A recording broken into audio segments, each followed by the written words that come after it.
এর আগের লেকচারটিতে জিএফআর নিয়ে বেসিক কিছু কথা বলা হয়েছে।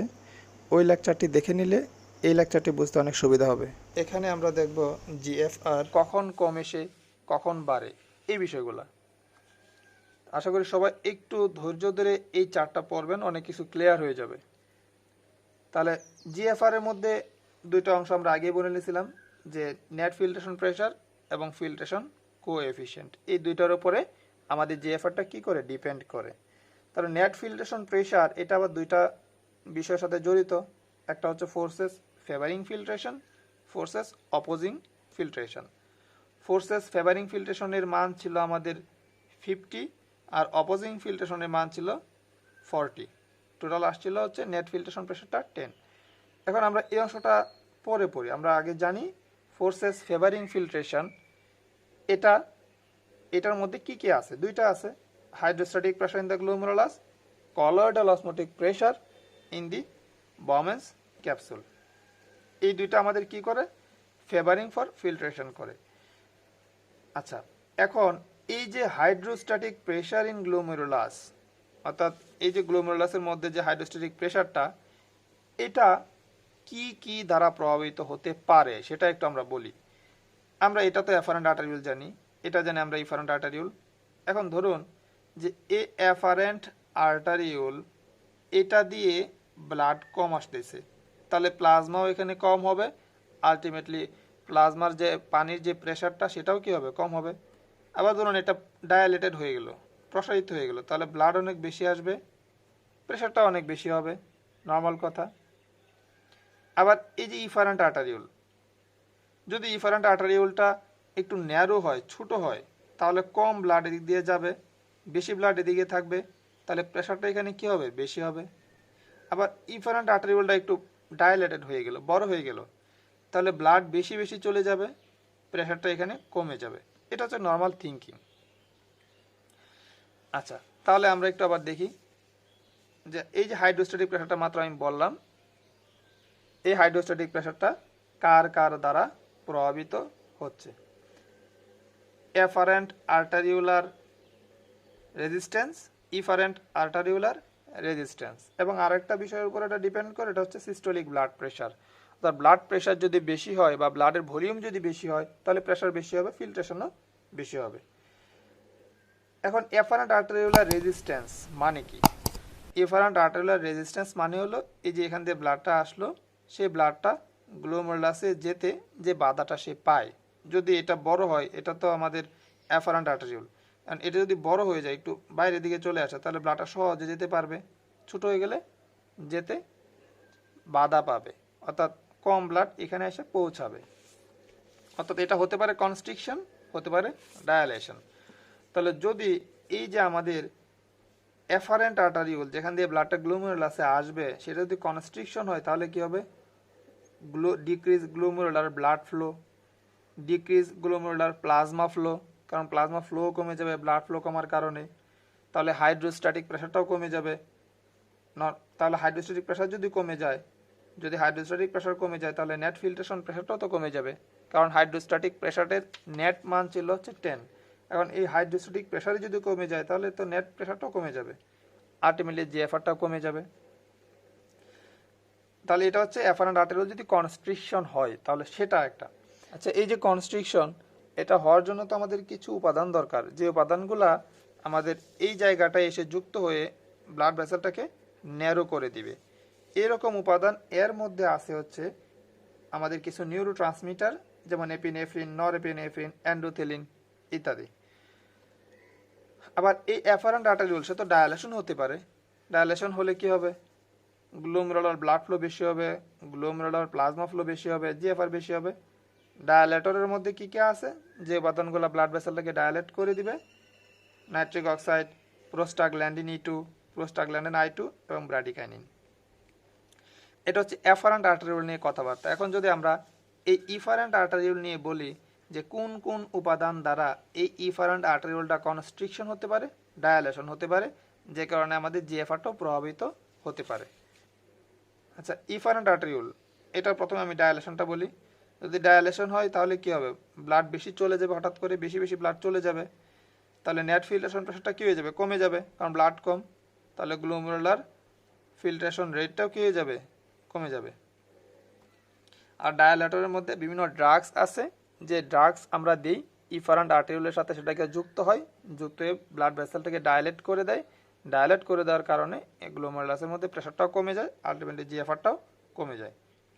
এখন কনস্ট্রিকশন, যদি কনস্ট্রিকশন হয় ইফারেন্ট আর্টারিওল, এটা দুইভাবে এটা কনস্ট্রিকশন হতে পারে, মডারেটলিও কনস্ট্রিকশন করতে পারে, সিভিয়ারলি খুব বেশিও সে কনস্ট্রিকশন করতে পারে। যদি মডারেট কনস্ট্রিকশন হয় তাহলে হাইড্রোস্ট্যাটিক প্রেশারটা এখানে কি হয়ে যাবে, বেড়ে যাবে, কারণ এখানে এখন ফ্লুইডের পরিমাণটা বেড়ে যাবে। যদি হাইড্রোস্ট্যাটিক প্রেশার এখানে বেড়ে যায় তাহলে আলটিমেটলি জিএফআরটা কি হয়ে যাবে, বেড়ে যাবে। তাহলে আরেকটা হচ্ছে কি সিভিয়ার কনস্ট্রিকশন। সিভিয়ার কনস্ট্রিকশন হলে কি হবে, হাইড্রোস্ট্যাটিক প্রেশারটা বেড়ে যাবে। হাইড্রোস্ট্যাটিক প্রেশার যদি বেড়ে যায় তাহলে ফিল্ট্রেশন ফ্র্যাকশনটাও কী হবে, বেশি হবে, কারণ হাইড্রোস্ট্যাটিক প্রেশার বেশি হলে বেশি ফ্লুইড চলে আসবে, অর্থাৎ ফিল্ট্রেশন ফ্র্যাকশনটা বেশি হবে। যদি বেশি ফ্লুইড এখানে চলে আসে, যদি ফ্লুইড এখানে বেশি চলে আসে তাহলে এখানে কি থেকে যাবে, প্রোটিন থেকে যাবে। আর যদি এখানে প্রোটিন বেশি থেকে যায় তাহলে কলয়েডাল অসমোটিক প্রেশারটা এখানে কি হবে, বেড়ে যাবে। কলয়েডাল অসমোটিক প্রেশার তো একটা অপোজিং প্রেশার, তাহলে অপোজিং প্রেশার যদি বেশি হয় তাহলে নেট ফিল্ট্রেশন প্রেশার আলটিমেটলি কি হয়ে যাবে, কমে যাবে, আলটিমেটলি জিএফআরটা কমে যাবে। আর এরকম কনস্ট্রিক্টর এর মধ্যে আছে হচ্ছে এনজিওটেনসিন 2। তাহলে এই হলো আমাদের ফোর্সেস ফেভারিং ফিল্ট্রেশন এর মধ্যে থাকা আমাদের কিছু কথাবার্তা। এখন ফোর্সেস অপোজিং ফিল্ট্রেশন, যেটা আমাদের গ্লোমেরুলাসটাকে প্রভাবিত করতেছে, এর মধ্যে কি কি আছে? এর মধ্যে আছে হচ্ছে hydrostatic pressure in the Bowman's capsule. এখানকার হাইড্রোস্ট্যাটিক প্রেশার যেটা ফ্লুইডটাকে এই ক্যাপিলারি থেকে এখানে আসতে দিচ্ছে না, একটা প্রেশার তৈরি হয়ে থাকার কারণে এটা। আর একটা হচ্ছে colloidal osmotic pressure in the glomerular capillary, অর্থাৎ এই যে গ্লোমেরুলার ক্যাপিলারিতে কলয়েডাল অসমোটিক প্রেশার আছে সেটা, যেটা ফ্লুইডটাকে ধরে রাখতে চায়, আসতে দেয় না এখানে। তাহলে colloidal osmotic pressure in glomerular capillary, অর্থাৎ এই জায়গায় কলয়েডাল অসমোটিক প্রেশারটা এটা কেন তৈরি হলো, প্রোটিন থাকার কারণে। তাহলে প্রোটিন থাকার কারণে যদি এটা তৈরি হয়ে থাকে তাহলে সেই প্রোটিন এর পরিমাণের উপরেও তো এটা ডিপেন্ড করবে। প্রোটিন যদি এখানে বেশি হয় তাহলে প্রেশারটা বেশি হবে, প্রোটিন যদি কম হয় তাহলে প্রেশারটাও কী হয়ে যাবে, কমে যাবে। যেমন আমরা বলতে পারি যে colloidal osmotic pressure in the glomerular capillary, যেখানে আছে প্লাজমা প্রোটিন, এবং আরেকটাকে বলতেছি ফিল্ট্রেশন ফ্র্যাকশন। একটু আগে আমি বললাম ফিল্ট্রেশন ফ্র্যাকশন নিয়ে, যদি ফিল্ট্রেশন ফ্র্যাকশনটা বেশি হয়, অর্থাৎ বেশি ফ্লুইড এখানে চলে আসে, তাহলে প্রোটিনগুলো এখানে আস্তে আস্তে কনসেন্ট্রেটেড হয়ে যাবে, অনেক বেড়ে যাবে, যে কারণে কলয়েডাল অসমোটিক প্রেশারটাও বেড়ে যাবে, আলটিমেটলি নেট ফিল্ট্রেশন প্রেশারটাও কমে যাবে, যে কারণে গ্লোমেরুলার ফিল্ট্রেশন রেটটাও কমে যাবে, যেটা একটু আগে বললাম। তাহলে সেটার উপরেও তো এটা ডিপেন্ড করতেছে কলয়েডাল অসমোটিক প্রেশারটার মানটা, কারণ ফিল্ট্রেশন ফ্র্যাকশন বেশি হলে প্রোটিন বেড়ে যাবে, আর প্রোটিনই তো মূলত কলয়েডাল অসমোটিক প্রেশার। তাহলে এখানে colloidal osmotic pressure in the glomerular capillary দুইটা বললাম, একটা হচ্ছে ফিল্ট্রেশন ফ্র্যাকশন আর একটা হচ্ছে প্লাজমা প্রোটিন। প্লাজমা প্রোটিনের মধ্যে যদি প্লাজমা প্রোটিন বেড়ে যায় তাহলে কলয়েডাল অসমোটিক প্রেশারটা বেড়ে যাবে, যদি কমে যায় কলয়েডাল অসমোটিক প্রেশার কমে যাবে।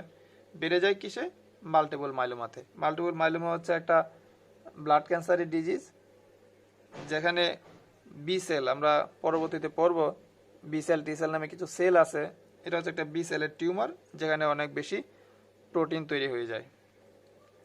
আবার প্লাজমা প্রোটিনের মধ্যে আরেকটা হচ্ছে যে যদি কমে যায়, কমে যাওয়ার কারণে কি হবে, কলয়েডাল অসমোটিক প্রেশারটা কমে যাবে। তাহলে কমে যায় কোন কোন ডিজিজে কমে যেতে পারে, প্রোটিন এনার্জি ম্যালনিউট্রিশনে কমে যেতে পারে, প্রোটিন লজিং নেফ্রোপ্যাথি মানে কিডনি ডিজিজের কারণে প্রোটিন লস হতে পারে, প্রোটিন লজিং এন্টারোপ্যাথি অর্থাৎ আমাদের জিআই ট্রাক দিয়ে প্রোটিন বেশি চলে যেতে পারে, লিভার সিরোসিস অর্থাৎ লিভারের সমস্যা হলেও প্রোটিন কমে যেতে পারে।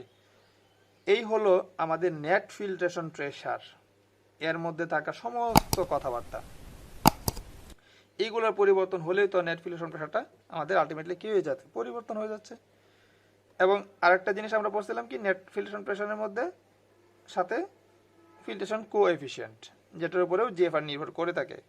ফিল্ট্রেশন কোএফিসিয়েন্টটা কি, যে সারফেস এরিয়া অফ গ্লোমেরুলাস যেখান দিয়ে ফিল্ট্রেশনটা হচ্ছে। তাহলে সারফেস এরিয়া যদি টোটাল সারফেস এরিয়াটা বেশি হয় তাহলে ফিল্ট্রেশন কোএফিশিয়েন্টটা বেশি হবে, জিএফআরটা বেশি হবে। যদি পারমিয়াবিলিটি অফ ফিল্টারিং মেমব্রেন বেশি হয়, জিএফআরটাও বেশি হবে। আর এই যে সারফেস এরিয়া বা ফিল্ট্রেশন এগুলা পরিবর্তন হয়ে যেতে পারে বিভিন্ন ডিজিজে, যেমন diabetic, neuropathy, hypertension, chronic pyelonephritis. এই সমস্ত ডিজিজের কারণে আমাদের যে ফিল্ট্রেটিং মেমব্রেনটা এটা একে তো কমে যায়, আর একে তো হচ্ছে এটা থিক হয়ে যায়, ফাইব্রোস্ট হয়ে যায়, যে কারণে ফিল্ট্রেশন কোএফিশিয়েন্টও এই সমস্ত ডিজিজের ক্ষেত্রে কমে যায়। তাহলে এটা হচ্ছে আমাদের জিএফআর নিয়ে মোটামুটি আলোচনা। এখন যদি আমরা এটাকে একটা চার্টের মধ্যে খুব দ্রুত একটু বলে দিই 1 মিনিটের মধ্যে, তাহলে কি বলা যায় যে অ্যাফারেন্ট আর্টেরিওলার কনস্ট্রিকশন, যদি অ্যাফারেন্ট আর্টেরিওল কনস্ট্রিকশন করে রেনাল প্লাজমা ফ্লো কমে যাবে, যে কারণে জিএফআর কমে যাবে, ফিল্ট্রেশন ফ্র্যাকশনের কোনো চেঞ্জ হবে না, কারণ দুইটাই কমে গেছে। আবার অ্যাফারেন্ট আর্টারিওল যদি ডায়ালেশন হয় তাহলে কী হবে, বেশি ব্লাড যাবে, জিএফআরটাও বেশি হবে, ফ্র্যাকশন সেম থাকবে, কারণ দুইটাই বেড়ে গেছে। আবার ইফারেন্ট আর্টারিওল যদি মডারেটলি কনস্ট্রিকশন করে তাহলে কি হয়, রেনাল প্লাজমা ফ্লো যেটা আছে সেটা কি হয়ে যায়, কমে যায়। কারণ রেনাল প্লাজমা ফ্লো কমে যাবে না কেন, কারণ এখানে যদি ইফারেন্ট আর্টারিওল কনস্ট্রিকশন হয় তাহলে এখান দিয়ে ব্লাডটা আসতে তো বাধা পাচ্ছে, তাহলে কমে যাবে, রেনাল প্লাজমা ফ্লোটা একটু কমে যাবে। আবার জিএফআরটা বেড়ে যাবে। কেন জিএফআরটা বেড়ে যাবে, কারণ হচ্ছে আমি একটু আগেই বলছিলাম যে হাইড্রোস্ট্যাটিক প্রেশারটা এখানে বেড়ে যায়, যদি এটা একটু কনস্ট্রিকশন হয় এখানে হাইড্রোস্ট্যাটিক প্রেশারটা বেড়ে যায়, যে কারণে জিএফআরটা বেড়ে যায়।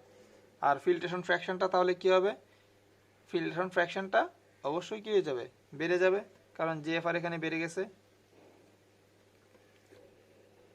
আবার ইফারেন্ট আর্টেরিওলার যদি কনস্ট্রিকশন করে, সিভিয়ারলি কনস্ট্রিকশন করে, তাহলে দেখা যায় রেনাল প্লাজমা ফ্লোটা কমে যায়, কারণ এই দিক দিয়ে ব্লাড আসতে গেলে এখানে সে বাধা পাচ্ছে, বাধা পাওয়ার কারণে ব্লাডটা আসতে পারতেছে না, যে কারণে প্লাজমা ফ্লোটা কমে গেছে।